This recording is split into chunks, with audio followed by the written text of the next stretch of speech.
ഇക്കഴിഞ്ഞ സൺഡേ ഞങ്ങൾ പാർക്കിൽ പോയിട്ടുണ്ടായിരുന്നു. ഒരേ പാറ്റേണിൽ തന്നെ പോയി കഴിഞ്ഞാൽ അവർക്കും ബോറാവും. പിന്നീട് ടി വി, ഫോൺ അതിലൊക്കെ കുരുങ്ങും. അപ്പോൾ നമുക്കെല്ലാം അതൊരു ബുദ്ധിമുട്ടാവുകയും ചെയ്യും. വല്ലപ്പോഴും ഒക്കെ ഇങ്ങനെയൊക്കെ കൊണ്ടുപോയി കഴിഞ്ഞാൽ പഠിത്തത്തിനോടുള്ള മടുപ്പും അവർക്ക് ഉണ്ടാവത്തില്ല. ഞങ്ങൾ പോയ ദിവസം നല്ല തിരക്കായിരുന്നു ഈ പാർക്ക്. സ്കൂളിലുള്ള കുഞ്ഞുങ്ങൾ മാത്രമല്ലല്ലോ, പുറത്തുള്ള കുട്ടികളോടൊപ്പം കൂടിയും അവർ മിങ്കിൾ ചെയ്ത് കഴിഞ്ഞാൽ ഒരു പരിധിവരെ അവരുടെ പേഴ്സണാലിറ്റി ഡെവലപ്മെൻറ്റിനും അത് നല്ലതാണ്. ഒരുപാട് റൈഡ്സ് ഒന്നും ഇല്ലാത്ത ചെറിയൊരു പാർക്കാണിത്.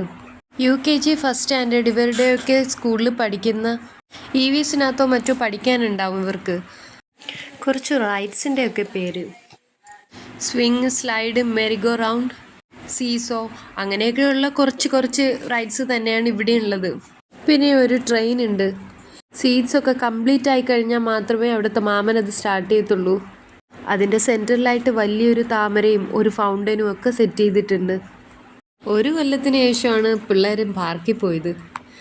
അതുകൊണ്ട് തന്നെ അമ്മമാരത് മാക്സിമം യൂട്ടിലൈസ് ചെയ്തിട്ടുണ്ടായിരുന്നു. മൂത്തയാൾക്ക് കുറച്ചുകൂടെ അഡ്വഞ്ചറസ് ആയിട്ടുള്ള കാര്യങ്ങളിലാണ് ഇഷ്ടം. അതുകൊണ്ട് തന്നെ അവന് കുറച്ച് നേരം കഴിഞ്ഞപ്പോൾ ഏതാണ്ട് ബോറായി തുടങ്ങി. ഗൾഫിൽ അവൻ കണ്ട വലിയ റൈഡ്സ് ഒന്നും ഇവിടെ ഇല്ലല്ലോ എന്നൊക്കെ ഇടയ്ക്ക് പറയുന്നുണ്ടായിരുന്നു. പക്ഷേ ഇളയ കുഞ്ഞ് കുഴപ്പമില്ല, അവൻ സെറ്റായി. അവൻ ബാക്കിയുള്ള പിള്ളേരെ കൂട്ടത്തിൽ തന്നെ കളിച്ച് ചാടിയൊക്കെ നടന്നു. ഏതാണ്ട് 1-2 മണിക്കൂറൊക്കെ ഞങ്ങൾ ഇവിടെ ഉണ്ടായിരുന്നു. ഞങ്ങളെല്ലാവരും കൂടിയാണ് പോയെ. മാമി ഉണ്ടായിരുന്നു, ചേച്ചി ഉണ്ടായിരുന്നു. മഴക്കാറായതുകൊണ്ട് തന്നെ ഞങ്ങൾ ഒരു 5:30 ആയപ്പോൾ തിരികെ വീട്ടിലേക്ക് വരികയും ചെയ്തു.